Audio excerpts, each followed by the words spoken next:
చెప్పండి. ఖమ్మం పోయిర్రు, ఆ ఇష్యూ చూసిర్రు.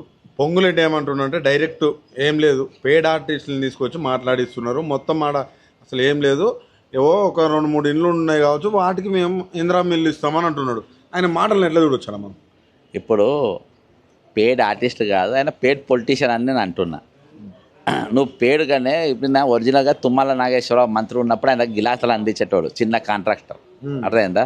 ఇవాళ పేమెంట్లతోనే ఇంత పెద్ద ఆర్టిస్ట్గా నువ్వు ఈరోజు తయారైనావు. ఇవాళ అంటే వేరే వాళ్ళను పేడ్ ఆర్టిస్ట్ లెక్క మాట్లాడే స్థాయికి వచ్చినావు ఇవాళ. అర్థమైందా? నెంబర్ 1. ఈరోజు వైసీపీకి నువ్వు పేడ్ ఆర్టిస్ట్గానే పోయినావు. వైసీపీకి వెళ్ళి బీఆర్ఎస్కి పేడ్ ఆర్టిస్ట్గానే పోయినావు. బీఆర్ఎస్కి వెళ్ళి కాంగ్రెస్కి పేడ్ ఆర్టిస్ట్గానే వచ్చినావు. ఇక్కడ ఇంకా ప్రమోషన్ అంటే ఒక పార్టీలు మారుతున్నా కొద్దీ నీ ప్రమోషన్లు పెరుగుతూ ఉన్నాయి. ఇవాళ నువ్వు బాదాప్తా మల్కం చెరువుల కొన్ని మల్టీ స్టోర్ అపార్ట్మెంట్స్ గచ్చిబౌల్లో కట్టే పరిస్థితికి ఉన్నది. ఇవాళ నువ్వు బాదాప్తా ఎన్సీపీ ఏదైతే అక్కడ కూల్చివేతలు జరిగినాయో దాని ఆపోజిట్లో ఉన్న ఎన్ఎస్పి జాగల కట్టినని ఎస్ఆర్ ఫంక్షన్ హాలు ఏ జాగది? అది కూలగొట్టద్దా? అదెందుకు కూలగొడతలేరు? అక్కడ అది కూలగొడితే అక్కడ ఒక 100 ఇండ్లు కట్టొచ్చబ్బా. 100 ఇండ్లు అక్కడ కట్టొచ్చు. ఇక్కడ నువ్వు 600 ఇండ్లు కూలగొట్టినావు. దీని మీద ఎన్హెచ్ఆర్సీలో కంప్లైంట్ ఇచ్చిన దీనిపైన. కాబట్టి ఈరోజు వాళ్ళది నువ్వు పక్కన పెట్టేసి వాళ్ళ కట్టుకునే అది దానం ఇచ్చిన భూములు. నువ్వు ఉన్నది ఎన్ఎస్సిపిలా దానం ఇచ్చిన భూములలో ఇల్లు కట్టుకోవచ్చు. ఒక పెద్ద మనిషి రామరెడ్డి ఏదో పేరు భూదానము మా వినోబా బాబే పిలుపు మేరకు ఆయన భూములు దానం చేసింది. ఆ భూములలో 100 గదాలలో ఒక 600 కుటుంబాలు వాళ్ళు ఇల్లు కట్టుకున్నాయి. వాళ్ళ నీ అయ్య జాగ కాదు, నీ అవ్వ జాగ కాదు, లేకపోతే తుమ్మల నాగేశ్వర అయ్య జాగ కాదు, పొంగిలేటి మన ఏది బట్టి అయ్య జాగ కాదు. ఒక దానం చేద్దాం అనుకున్నాడు ఒక భూస్వామి వాళ్ళకి దానం చేసింది. ఆ దానం చేసిన ఇల్లు గులగొడితే దాని గురించి మాట్లాడితే పేడ్ ఆర్టిస్టులు అంటావు. నువ్వు పేడ్ పొలిటీషియన్. నువ్వు నీ కొడుకు మీద నీ మీద ఎఫ్ఐఆర్ బుక్ చేసిందని చెప్పి ఎస్ఐని ట్రాన్స్ఫర్ చేసిన మీరు. కొంతమంది మేధావులు ఆయన దగ్గర పోతే అసలు ఆ విషయమే నాకు తెలియదు, కులగొట్టిన విషయమే నాకు తెలియదు అని అక్కడి నుంచి ఆర్డీఓను కూడా ట్రాన్స్ఫర్ చేసిన పరిస్థితులు. దాన్ని ఎట్లా చూడొచ్చు మనం? అసలు తెలియదు అని అంటున్నాను. నాకు తెలియకుంటే ఇప్పుడు ఒక జిల్లా మంత్రికి నీకు ఆ మాత్రం ఇన్ఫర్మేషన్ లేకుంటే నువ్వు మినిస్టర్కి అన్ఫిట్, నువ్వు వెంటనే రాజీనామా చేయాలి. నువ్వు ఇమ్మీడియట్గా రాజీనామా చేయాలి. ఆయన కాన్స్టిట్యున్సీలా నీకు అక్కడికి వెళ్ళి కొంచెం మెయిన్ రోడ్ మీదకి కొంచెం రైట్కి పోతే పోలపల్లి అని ఒక ఊరు ఉంటుంది ఖమ్మం రూరల్ మండలంలో, పాలేరు నియోజకవర్గం. అది 1000 ఎకరాలు. ఇప్పుడు కులగొట్టిన ఎంత ఉంటుంది? 100 కోట్లు కూడా ఉంటుంది. అది 1000 ఎకరాలు ఉంటుంది. 1000 కోట్ల విలువైన భూమి మొత్తం అక్రమ మైనింగ్ తోనే అక్కడ మొత్తం నింపిండిన మనుషులు. ఇవన్నీ చేస్తున్నారు ముగ్గురు మంత్రులు ఉన్నారు, ఇవన్నీ చేస్తున్నారు.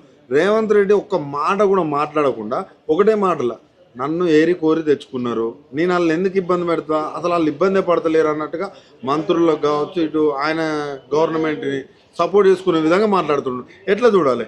ఇప్పుడు ఖమ్మం జిల్లా వాళ్ళకు మొత్తం కంప్లీట్ వాళ్ళ బౌండరీస్ వాళ్ళ హద్దులు బాతుకున్నారు.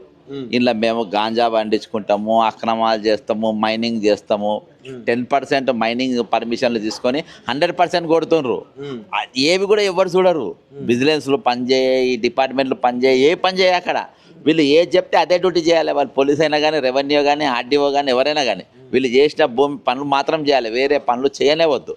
ఇవాళ ఎవరు దందా వాళ్ళు చేస్తున్నారు. ఇవాళ అక్రమంగా నేను బట్టిది ఒకటి ఇవాళ రేపు నేను మొత్తం అక్కడ ఆయన దగ్గర వర్కులు మొత్తం బయట పెడతా. ఒక బ్రిడ్జే కూలిపోయింది అన్న దగ్గర అయితే మంత్రులు సపోర్ట్ చేసుకుంటూ మాట్లాడుతుండ్రు, ఇచ్చేసిండ్రు. మరి ఈయనకు వాళ్ళు సపోర్ట్ చేయాలి కదా. అందులో ఒక ఫైనాన్స్ మినిస్టర్, ఒక ఎలక్ట్రికల్ మినిస్టర్, మొన్న దాకా పంచాయతీ అయింది సింగరేణి బొగ్గు కాడ. బొగ్గు పంచాయతీ ఇంకా పచ్చిగానే ఉంది అది. ఇంకొకడు అగ్రికల్చర్ మినిస్టర్. మినిస్టర్ అంటే చంద్రబాబు నాయుడుకు చెంచాగిరి. ఇంకోటి ఎంత భూదాన్ భూములు కూలగొట్టే కరెక్ట్ ఒక 15-20 రోజుల ముందు తుమ్మల నాగేశ్వరరావు చంద్రబాబు నాయుడు కలిసిండు. చంద్రబాబు నాయుడు కావాల్సిన అవసరం లేదు, మన రాష్ట్రం కాదు, విడిపోయినాం, అయిపోయింది, అంత అయిపోయింది. కలిసి ఆయన ఏం చెప్తుంది తెలుసా? ఎందుకు కలిసిన అంటే ఈ 2 సరిహద్దుల మధ్యలో వెళ్ళిపోయిన 7 గ్రామాలల్లా ఒక 3 గ్రామాలు మాకు వదిలేయమని చెప్పని పోయినా అని అన్నాడు. ఎక్కడ నేను ఏది ఖమ్మం నియోజకవర్గం, అది భద్రాచలం నియోజకవర్గం. భద్రాచలం నువ్వు ముఖ్యమంత్రివా? నువ్వు ఏ హోదాలో పోయిన మాట్లాడినావు? వాస్తవం జరిగింది ఏంటంటే ఇప్పుడు కూలగొట్టిన జాగాలో టీటీడీ కళ్యాణ మండపాలు ఏదో కడతారంట అక్కడ టీటీడీకి సంబంధించి. దానికోసం ఈ భూములు ఇవ్వడానికి అది ఖాళీ చేయించింది. అందుకని తుమ్మల పేరు ఎక్కువ వస్తుంది. అది కూలగొట్టడానికి ప్రధాన కారణం ఏంటంటే చంద్రబాబు నాయుడుకు గిఫ్ట్ ఇవ్వనీకి అని చెప్పి అది కూలగొట్టిండ్రు. ఆయన అక్కడ టీడీటీకి సంబంధించిన కొన్ని నిర్మాణాలు చేసుకుంటారంట. ఇంకోటి ఏంటంటే లెఫ్ట్కు పొంగిలేటి ఇల్లు, రైట్ కలెక్టర్, ఆపోజిట్ ఈయన ఫంక్షన్ హాల్. ఈ మధ్యలో ఈ 100 గదాల బ్యాచ్ ఏంది? ఈ పూరెస్ట్ ఆఫ్ ది పూర్ నా దగ్గర ఏంది? ఈ వైట్ కాలర్ బ్యాచ్ ఏంది మా మధ్యలో అని చెప్పి లేపి అవతల వాడేసారు. ఇప్పుడు చెప్పండి అన్న, అసలు తెలంగాణ ప్రజలు ఏమనుకుంటారు? ఈ కాంగ్రెస్ ప్రభుత్వం వచ్చిన తర్వాత మార్పు అని చాలా అనుకుంటున్నారు. ఇప్పుడు ఈ 2 ఏళ్ల తర్వాత తెలంగాణ ప్రజల ఒపీనియన్ ఎట్లా ఉంది? మీరు తిరుగుతూ ఉన్నారు వివిధ ప్రాంతాలు, ఎట్లా ఉన్నది?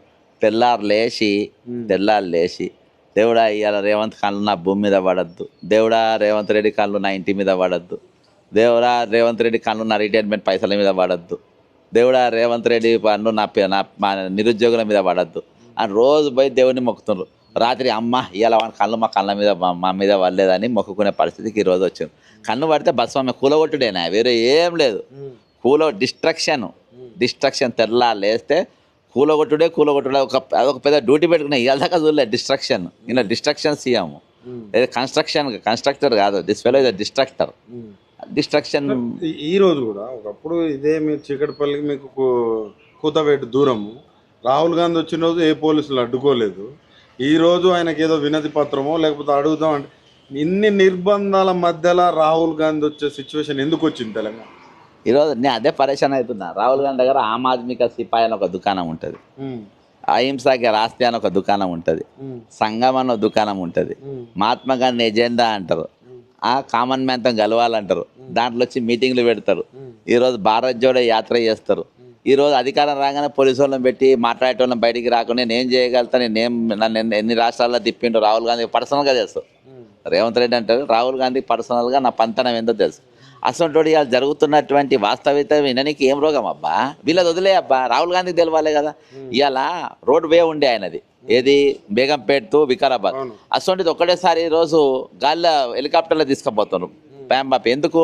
ఈరోజు నిరుద్యోగులు కానీ రిటైర్డ్ ఉద్యోగులు కానీ ఈరోజు ఇంతమంది ఒకటేసారి ఏది బాపు ఘాట్ బాధితులు కానీ ఎవరైనా వచ్చి కారుకు అడ్డం తిరగగల అని చెప్పేసి ఈరోజు అందరు కూడా ఆయనకన్నా అర్థం కావాలి. నేను రోడ్ వేలో పోవాల్సిన ఇక్కడ ఏం జరుగుతుందో తెలుసుకోవాల్సిన నన్ను గాల్లో తీసుకుపోతున్నారు. మరి అసలు ఏం జరుగుతుందని తెలుసుకునే కొంచెం అని ఉండాలి కదా. ఇప్పుడు వాళ్ళకు నేను అదే అంటున్నా, ఇవి 1000 కోట్లు ఫస్ట్ టైం ఎప్పుడు ఇన్లే. ఏది ఒక 1000 కోట్లు మేము అక్కడ ఇవ్వాలని, రూపాయి ఇవ్వాలని చందాలు అడిగిండ్రు, ఇచ్చిన మెంబర్షిప్ పైసలు. కానీ 1000 కోట్లు గాంధీ ఫ్యామిలీని ఆదుకోవాలి అని అంటే ఇది ఓపెన్గా ఇవన్నీ గాలిలో బ్యాచ్ చూస్తుంటే నిజమే అనిపిస్తుంది. ఇవన్నీ వాస్తవాలు కావచ్చు, అందుకని అంత బహిరంగ స్టేట్మెంట్ ఇచ్చారు. అర్థమైందా? ఈ పరిస్థితులు ఉంటే అసలు సెంట్రల్లో కాంగ్రెస్కి అవకాశాలు ఉంటాయి, ఇట్లాంటి రాష్ట్రాలలో ఇట్లాంటి చేస్తున్నప్పుడు అవకాశాలు ఉంటాయి. అందుకనే 3వసారి అయింది కదా నరేంద్ర మోడీ ప్రధానమంత్రి. సత్తా ఇసొంటోళ్ళు ఉంటే ఎట్లుంటుంది చెప్పు. ఇండ్లు కూలగొట్టుడు, డిస్ట్రక్షన్ అనేది పరమావధిగా పెట్టుకొని ప్రైమ్ ఎజెండా. ఇప్పుడు డిస్ట్రక్షన్ దారుణం కదబ్బా, ఏందబ్బా అది. ఒక్కొక్కరు ఏడుస్తా ఉంటారు రోడ్ల మీద పడి. ఒక దిక్కు ఇవ్వాలి, ఇప్పుడే ఒక ఎస్ఐ చచ్చిపోయాడు 1 గంట కింద రిటైర్మెంట్ పైసలు రాక. నేను ఏం చెప్తున్నా అంటే మూసిని 1,50,000 కోట్లు పెట్టి డెవలప్ చేసి గాంధీ తాత విగ్రహం పెట్టి మొత్తం చాలా అద్భుతాలు సృష్టిస్తా అంటున్నారు. వాళ్ళు మాట్లాడుతుంటే ఎట్లా అనిపిస్తుంది అంటే ఒక న్యూయార్క్, ఒక ప్యారిస్లా ఇలాంటి ఊహించుకుంటే అంత మంచిగా అనిపిస్తుంది. మరి అట్లాంటివి చేయడంలో తప్పే ఉందంటారు? నీవు న్యూయార్క్ కానీ అన్నిటితో పోసుకో, నాకు ఏమి ఇబ్బందులే. అక్కడ ఎవరు కూడా నా ఇల్లు గుల్లగొట్టిన రోడ్డు మీదకి వచ్చి ధర్నా చేయించిన ఎక్కడ చూసినాం మనం ఈ డెవలపింగ్ స్టేట్స్లో? ఏడ చూడలే, ఇక్కడ చూస్తున్నాం. ఇవాళ ఏంటంటే నేను 4 పార్టీలు తిరిగినా, నేను ఓటుకున్నోట్ల జైలుకు పోయినా, నన్ను ముఖ్యమంత్రిగా చేసిండ్రు కాబట్టి నేను మహాత్మా గాంధీ విగ్రహం పెట్టుకుంటా అని చెప్పేసి పెట్టుకోవచ్చు. నేను అంటున్నా నీ ఇల్లు గుల్లగొట్టుకొని పెట్టుకోబాయి. మహాత్మా గాంధీది కాదు, నువ్వు రాజీవ్ గాంధీది పెట్టుకోవాలి. అర్థమైందా? నువ్వు నెహ్రూజీది పెట్టుకోవాలి, ఇందిరాజీది పెట్టుకోవాలి, వాళ్ళందరినీ పెట్టుకోవాలి. నువ్వు ఇల్లు కట్టుకొని ఇంట్లో ఒక మ్యూజియం పెట్టుకో, ఆ రుణం తీసుకో. అర్థమైందా? నువ్వు మందిలో కూలగొట్టి నేను రుణం తీసుకుంటా అంటే ఇది ఎక్కడిది? అసలు గాంధీజీ మనవడేమన్నాడు? తుషార్ గాంధీ మా తాత పేరు, మా తాత అసలు ఇవి ఇష్టనే పడాడు, ఒక ఇల్లు కూలగొట్టి అలా బొమ్మలు పెట్టాడు అంటే వద్దు దీన్ని మొత్తం విరమించుకోవాలని తుషార్ గాంధీ చెప్పిండు. మరి ఆయనకున్న బుద్ధి మీకు ఉండాలి కదా. ఏదున్నా అబ్బా, పేదల ఇల్లు, కామన్ మ్యాన్ ఇల్లు, అది వాళ్ళ కళ, జీవిత కళ. ఒక ఇల్లు కట్టుకోవడానికి జీవిత ఆ కళను ఆ కళలో వాళ్ళు కట్టుకున్నటువంటి ఒక నిర్మాణాన్ని 2 ఏళ్ళు అయిపోయింది, ఈ 3 ఏళ్లలో సాధ్యం అయ్యేది. అందుకనే ఈజీ అంది, కూలగొట్టడం ఈజీ కాబట్టి కూలగొడుతుంది అబ్బా. కన్స్ట్రక్షన్ 5 ఏళ్ళు 6 ఏళ్ళు పడుతుంది. కూలగొట్టడం అనుకో టక్క కన్ను మూసుకొని తెలిసేలోపు బుల్డోజర్ రెడీగా ఉంటుంది, కన్ను కొడితే కూలగొడుతుంది. నిర్మించడం కదా, కూలగొట్టడం ఏదైనా న్యూసే కదా, న్యూస్లో వస్తే చాలు కదా ఏదైతే. కాబట్టి ఆ పని మీద ఉన్నారు.